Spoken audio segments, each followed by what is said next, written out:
All right, we talk about F bar, we talk about the 8938, but yeah, this form is a beast.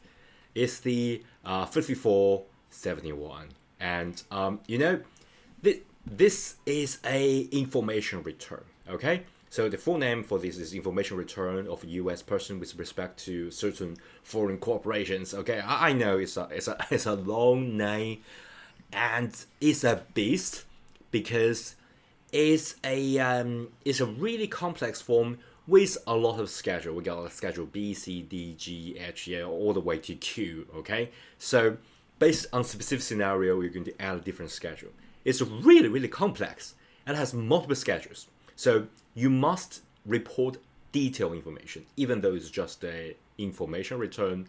You gotta report the detail. So yeah, it's a pretty complex. And so basically, as I said multiple times, when I'm memorizing different requirements, I'm sort of thinking like a legislator why they need this. Okay, so basically it's used to satisfy the requirements of the IRS need to know when I use it as person, right? Whether it's a citizen or it's a resident or certain entities. This is like always some people forget about it if they like open up a company, LLC, or that.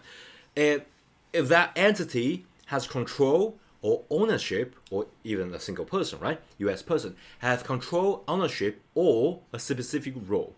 We will talk about that, right? In foreign corporations, IRS want full transparency. Okay, and that kind of transparency is the information return that you're going to file and to tell them, right? So that's the form 5471. Okay, so it's not for everyone tied to foreign corporations. Okay, so basically, if you fill this form, there are like categories of filers. So basically, depending on your role, your ownership, and your control, and they're like depending all this like information that depending on the trigger. Okay, so basically, if you reach that certain trigger, and then you trigger to file this information return form.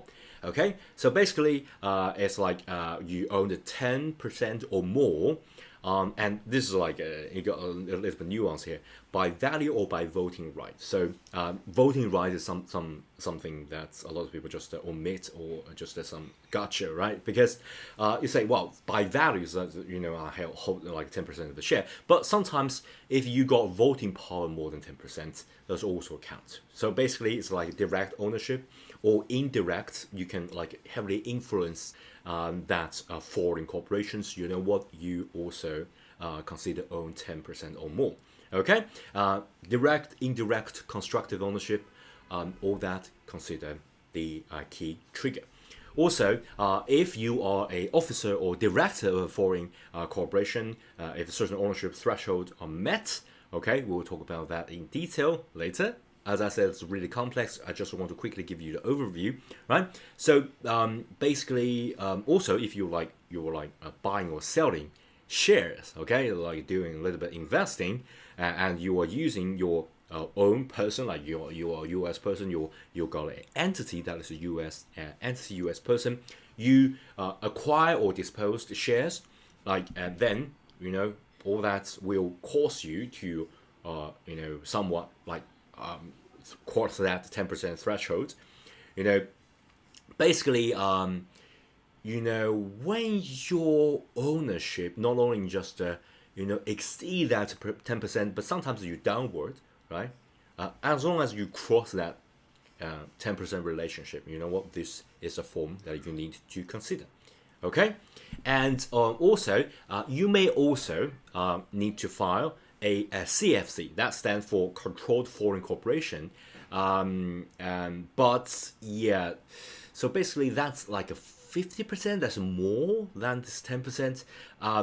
So basically, if you are U.S. shareholders, like you own a foreign corporations more than 50%, that's like controlling rights. You may also need to file your information return as a controlled foreign corporation, CFC. But but if you are worrying about this scenario, I strongly recommend that you're hiring someone professional because this is a really sensitive as well as complex form.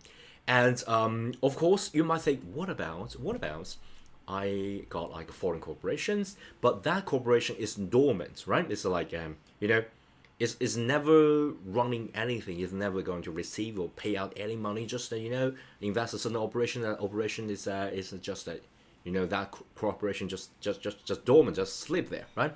Or if you got like a really minimum activity, right?